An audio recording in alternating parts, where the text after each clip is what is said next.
அம்பை எடுத்தாராம். அந்த அம்பிலே ரத்த கரை இருந்ததாம் நுனியிலே. ஆஹா, என்ன இது? என்னுடைய அம்பின் நுனியிலே ரத்தக்கரை, அப்படி என்றால் இங்கே என்ன இருக்கிறது என்று அதை கிளறி பார்த்தாராம். அங்கு ஒரு தேரை குற்றுயிரும் குலையுயிருமாயிருந்ததாம்.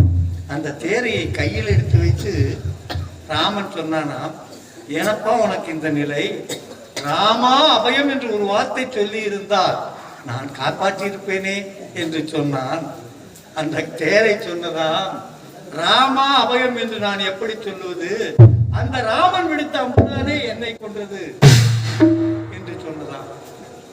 அதே போல நாட்டு மக்களுக்கு பஞ்சம் என்றால் இதோ பார், உன்னிடம் வருடா வருடம் ஆண்டுதோறும் வரி பணம் கட்டுவதற்காக நாம் ஒற்றுமையாக இல்லை.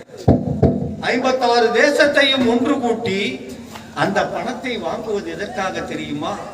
எந்த சிறு நாட்டிற்காவது ஒரு தீங்கு வந்து விட்டால் அவர்களுக்கு கொடுத்து உதவத்தான். அப்படி இருக்கும் பொழுது உன் நாட்டிலே மழை இல்லை, மக்கள் பஞ்சத்தால் வாடுகிறார் என்றால் நீங்கள் டெல்லி பட்டணத்தை வந்து சேர்த்திருக்க வேண்டும். என் நாட்டிலே இப்படி நான் இல்லை, அதை சொல்லுவீர்கள். என்னிடம் கேட்காமல் அமைச்சர்களை அமர்த்தித்தானே சென்றேன். ஏன் வரவில்லை தெரியுமா? ஆணவம், உனக்கு இருக்கும் அகந்தை. கடைசியாக இப்பொழுது ஒன்று சொன்னாய், முழு பூசணிக்காயை சோற்றிலே மறைப்பதை போல 3 ஆண்டு காலமாக மழை இல்லை, இப்பொழுது மழை பெய்ய ஆரம்பித்து விட்டது. 3 ஆண்டு காலம் நிறுத்தி வைத்தால் நான் வரிப்பணம் வட்டி பணம் அனைத்தையும் கொடுத்து விடுவேன் என்று சொல்லுவேன். கேழ்வரகிலே நெய் வெடிக்கிறது என்றால் கேட்பாருக்கு கூட மதி இல்லாமல் போய்விட்டது. இதோ பார், உன்னுடைய மூதாதையர் காலத்திலே இன்று வரை இந்த டெல்லி பட்டணத்திற்கு சேர வேண்டிய கப்ப பணம் சரிவர வந்த காரணத்தினால் நான் வாய்தா கொடுக்கிறேன். ஆனால் நீ கேட்டதை போல 3 மாதம் அல்ல, 3 மாதம் அல்ல, எண்ணி 7 நாட்கள் இந்த டெல்லி பட்டணத்திற்கு நீ கொடுக்க வேண்டிய வரி பணம், அதற்குண்டான வட்டி பணம் அனைத்து வந்து சேர வேண்டும். அமைச்சரே, அதை மாறுகால் மாறுகை வாங்கி விடவும், அவரையும் அவர் மனைவியும் காட்டிலே கண்களை பிடுங்கி அனுப்புங்கள். இது தேவையா உனக்கு? 3 ஆண்டு காலமாக கட்ட முடியாத வரி பணத்தை 3 மாதம் தவணை கட்டுகிறீர்கள் என்று மன்னர் என்ன சொல்லிவிட்டார் பாத்தியா? 7 தினங்களுக்குள் வரிப்பணம் செலுத்த வேண்டும் என்று கூறிவிட்டு சென்று விட்டார். சாமிராஜன் கவலை வேண்டாம். மந்திரியாக இருந்தாலும் எனக்கு இரக்க குணம் இருக்கிறது. உங்களுக்கு இருக்குதா? இரக்க குணம் இருக்கு. மன்னர் என்ன பெரிய மன்னர்? மன்னரிடம் நான் சொன்னால் மன்னர் ஒத்துக்கொள்ளுவார். ஆமா, யாரா இருந்தாலும் 3 ஆண்டு காலமா கட்ட முடியாத வரி பணத்தை 7 நாள்ல கட்டினா கட்ட முடியுமா? மகாராஜா கிட்ட நான் பேசி சமாளிச்சுக்கிறேன்.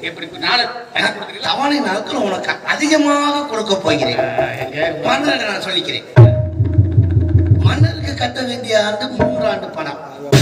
தாங்கள் தவணை கேட்டது 3 மாதம்.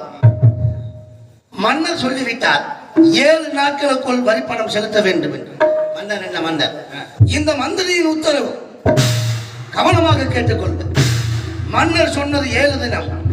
இந்த மந்திரி கூறுகிறேன், எண்ணி 4 தினத்திற்குள் வரி பணம் செலுத்த வேண்டும். அப்படி கப்பம் செலுத்த தவறினால் உன் கண்ணை புடுங்குவேன். உன் மாறுகை வாங்கப்படும். உன் மனைவியும் உன்னை காணகத்தில் விட்டுவிடும். கவனத்தில் வைத்துக் கொள். எண்ணி 4 தினத்திற்குள் வரி பணம் செலுத்த வேண்டும். சென்று வருகிறேன். தெய்வமே, இவர்களால் நீயே பார்த்துக் கொண்டுதான் இருக்கிறார். மழை பெய்யாதற்கு நான் என்ன செய்ய? மழை பெய்யாதற்கு மனிதன் என்ன செய்ய முடியும்? இயற்கைத்தானே மழை வைக்க வேண்டும். வெள்ளிப்பாசாகிறது அதை கூட புரிந்து கொள்ளாமல் எனக்கு தண்டனை நினைத்து விட்டாரே. மழை பெய்து கொடுக்க வேண்டிய செல்வத்தை கொடுத்திருந்தால் எனக்கு இப்படிப்பட்ட நிலை வருவாங்க. கொடுத்ததெல்லாம் கொடுத்தான் அவன் யாருக்காக?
டெல்லி பாதுசாலைக்காக சென்ற என் கணவரை இன்னும் காணவில்லை.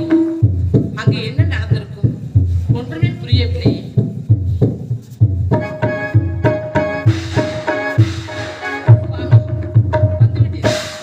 நான் சொன்னதை போல நம் நாட்டின் நிலை எறிந்து பொன்பொருள் கொடுக்கிறேன் என்று தானே சொன்னார். இல்லை சித்ரா, நாம் நினைத்தது ஒன்று அங்கு நடந்துவிட்டது. எல்லா சென்டர்களும் கப்பப்படம் கட்டிவிட்டார்கள். உனக்கு சேர்வனை கப்பப்படம் இப்பொழுதே கட்டி என்று சொன்னார். எடுத்து சொன்னீர். 3 மாதத்தை பணி கேட்டீர். 3 மாதமா 8 தினங்களுக்குள் கட்ட வேண்டும். கட்ட தவறினால் மார்கை வாய் என் 2 கண்களை சுற்றி பொண்ணை சிறையெடுத்து கொண்டு போய்விட்டேன் என்று தண்டனை நிறைவேற்றி விட்டார்.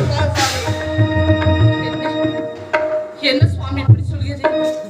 நாம் ஒன்று நினைக்க அந்த தெய்வம் ஒன்று நினைத்து விட்டது. இப்பொழுது என்ன செய்வது? இந்த தண்டனையில் தப்பி உயிர் வாழ வேண்டும் என்றால் இதற்கு ஒரே வழிதான். என்ன வழி? அங்கே என்ன செய்வோம்?